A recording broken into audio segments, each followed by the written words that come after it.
স্বাগত আরেকবার দেখছেন এডিটর স্পিক। ভূমিকম্পে বিধ্বস্ত নেপালে আটকে পড়া 222 বাংলাদেশি ফিরেছে। বাংলাদেশ বিমানের একটি বিশেষ ফ্লাইটে রোববার রাত 2টার দিকে হজরত শাহজালাল আন্তর্জাতিক বিমানবন্দরে তাদের ফিরিয়ে আনা হয়। বাংলাদেশ বিমানের এয়ারবাস 310 উড়োজাহাজে করে রাত 1টার দিকে তারা নেপালের কাঠমান্ডু থেকে রওনা দেয়। তবে এখনও অনেক বাংলাদেশি নাগরিক নেপালে আটকে আছে বলে জানান ফিরে আসা যাত্রীরা। শনিবার 7.9 মাত্রার ভূমিকম্পে কেঁপে ওঠে নেপাল। ভূমিকম্পে সবচেয়ে বেশি ক্ষতিগ্রস্ত হয় নেপালের রাজধানী কাঠমান্ডু। এই অবস্থায় দেশটির একমাত্র আন্তর্জাতিক বিমানবন্দর ত্রিভুবন স্বাভাবিকভাবে বিমান চলাচল বাধাগ্রস্ত হয়। এটা বলে বোঝাতে পারবো না। আমার শুধু মনে আছে যে আমি যেখানে বসছিলাম সেই জায়গাগুলো ধাম ধাম ধাম ধাম করে ভেঙে যাচ্ছে। আমি জাস্ট দৌড়াচ্ছিলাম, দৌড়াতে যেখান দিয়ে দৌড়াচ্ছি সেখান থেকে উপর থেকে খালি স্থাপনা ঝরে পড়তেছে, ডান দিক বাম দিক।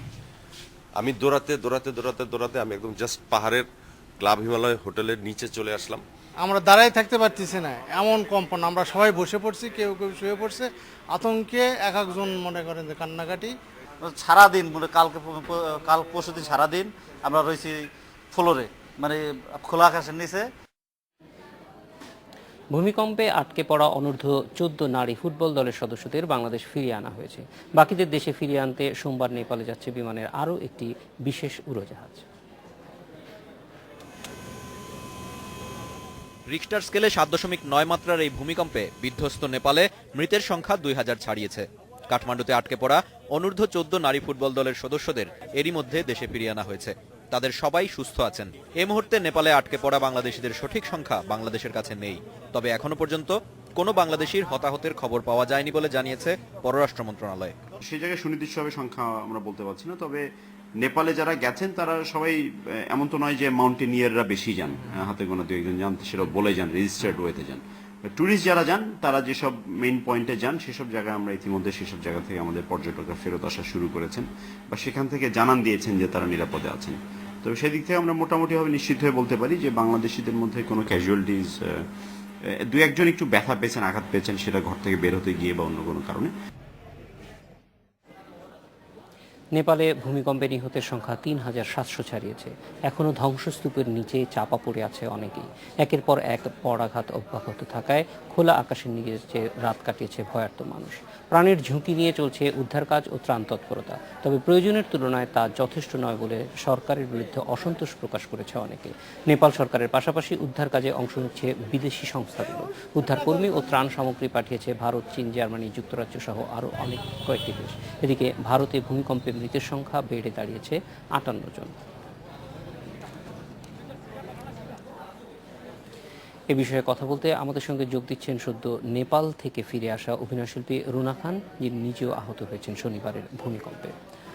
স্বাগত রুনা খান। প্রথমেই জানতে চাইব যে এখন আপনার অবস্থা কি, কতটুকু আঘাত পেয়েছিলেন?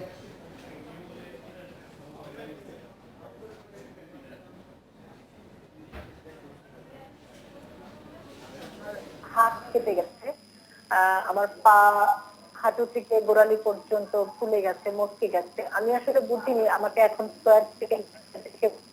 বিস্মিত তারা যে আমি 2 দিন কিভাবে পানি বার করেছি,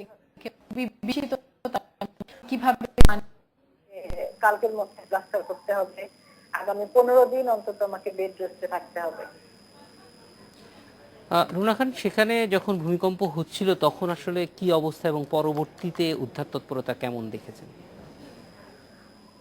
শনিবার 12টার সময় আমরা ছিলাম নেপালের নাগরকোটে ক্লাব হিমালয় রিসোর্টে আমরা শুটিং করছিলাম। আমরা 11:30টায় গিয়ে পৌঁছেছি। আমরা শুধু নেমে আমাদের শুটিং শুরু হয়েছে, দুজন আর্টিস্ট শুটিং করছে, আর আমি গিয়েছিলাম ক্লাব হিমালয় রিসোর্টের ভেতরে।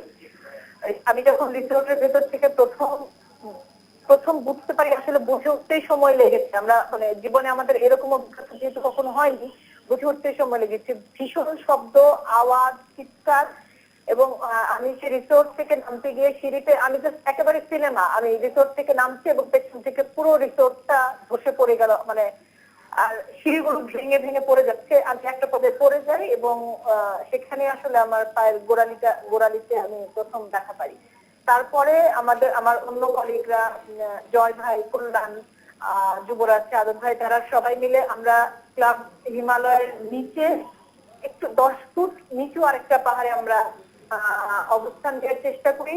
সেখানটায় নামতে গিয়ে আরেকটা শেখের মধ্যে পড়ে যায় এবং তখন আমার হাত কেটে যায় এবং পা কেটে যায়। এই হচ্ছে অবস্থা। আর সবচেয়ে বড় কথা যেটা, এই আঘাত